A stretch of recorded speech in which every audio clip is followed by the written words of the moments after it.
ọpẹ́ o wọ́n lọ́mọkùnrin yìí ní ọkọ Fúnkẹ́ Akíndélé tuntun.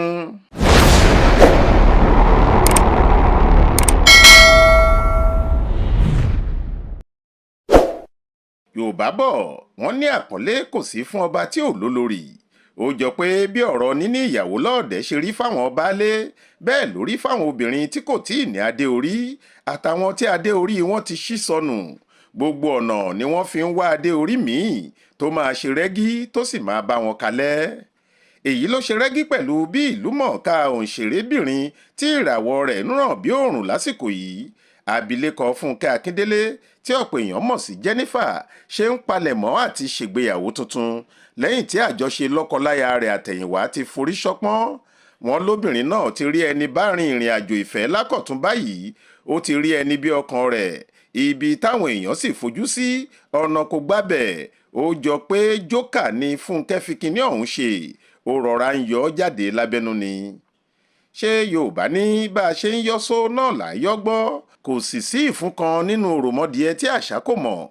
Ìkànnì aṣòfófó kan lórí ẹ̀rọ ayélujára tí wọ́n ń pè ní Gistlover ló gbéborùn ọ̀rọ̀ ọ̀hún lójú òpó wọn lọ́jọ́ àìkú Sunday ọjọ́ 16 oṣù kejì ọdún 2025 yìí. Bí Gistlover ṣe wí, ọkùnrin olórin ọmọ bíbí Nàìjíríà kan àmọ́ tó fi orílẹ̀-èdè United Kingdom ṣe ibùgbé, ọ̀gbẹ́ni Moses Agboola tí ìnagijẹ rẹ̀ ń jẹ́ Moizi ni Fúnkẹ́ Akíndélé ń bá lọ báyìí. Wọ́n ní iná ìfẹ́ wọn ọ̀hún ti fẹ́rẹ̀ jó dé orí kókó látàrí báwọn méjèèjì yìí ṣe ń wà papọ̀ lọ́pọ̀ ìgbà.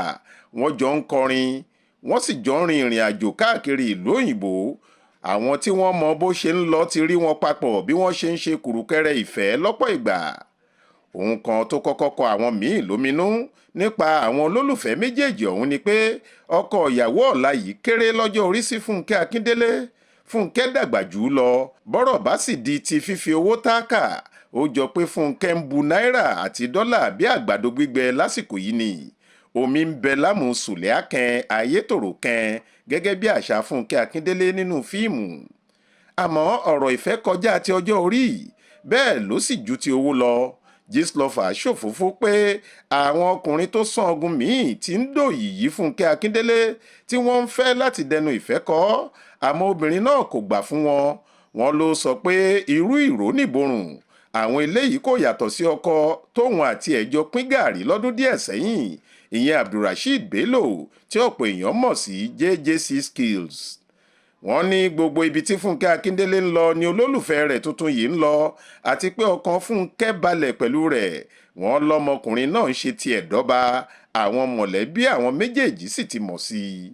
Ẹ ó rántí pé lẹ́nu ọjọ́ mẹ́ta yìí làwọn èèyàn fura sí wọ̀léwọ̀de Fúnkẹ́ Akíndélé àti ọ̀dọ́kùnrin olórin tàkasúfèé nì Fọlárìn Fálànà tí ọ̀pọ̀ èèyàn mọ̀ sí Falz látàrí ọ̀gọ̀ọ̀rọ̀ fọ́tò àti fídíò tó ṣàfihàn ijó wàmọ́tìpẹ́ táwọn méjèèjì ń jó àti ọ̀rọ̀ ìfẹnukonu àárín wọn.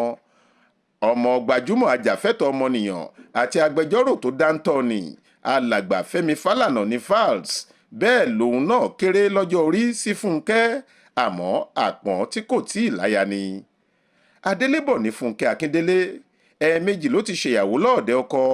Àkọ́kọ́ lọ́ọ̀dẹ ọkùnrin olóṣèlú ìlú Èkó ni Adéọlá Kẹ́hìndé Olóyèdé, bó tilẹ̀ jẹ́ pé ìrìn àjò náà kò tójọ́ kò tóṣù tó fi forí ṣọpọ́n.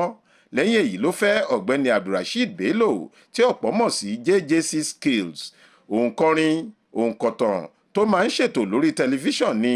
Ọdún 7 ni wọ́n fi ṣe tọkọtaya, Ọlọ́run sì fi ìbejì ta wọ́n lọ́rẹ. Àmọ́ àkùdé dé bá ìgbéyàwó nígbẹ̀yìn. Àtìgbà náà sì ni Fúnkẹ́ ti ń ṣe ìyàndágbé, bó tilẹ̀ jẹ́ pé ó gbájúmọ́ iṣẹ́ tíátà rẹ̀ kárakára, ó sì rọ́wọ́ mú gidi nídìí àwọn fíìmù rẹ̀, owó gọbọi ń wọlé fún un.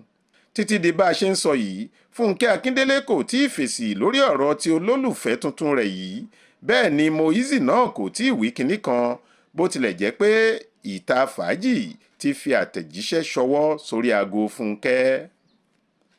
Faith Adébọ́lá ló ń jábọ̀ ìròyìn fún ìta fàájì.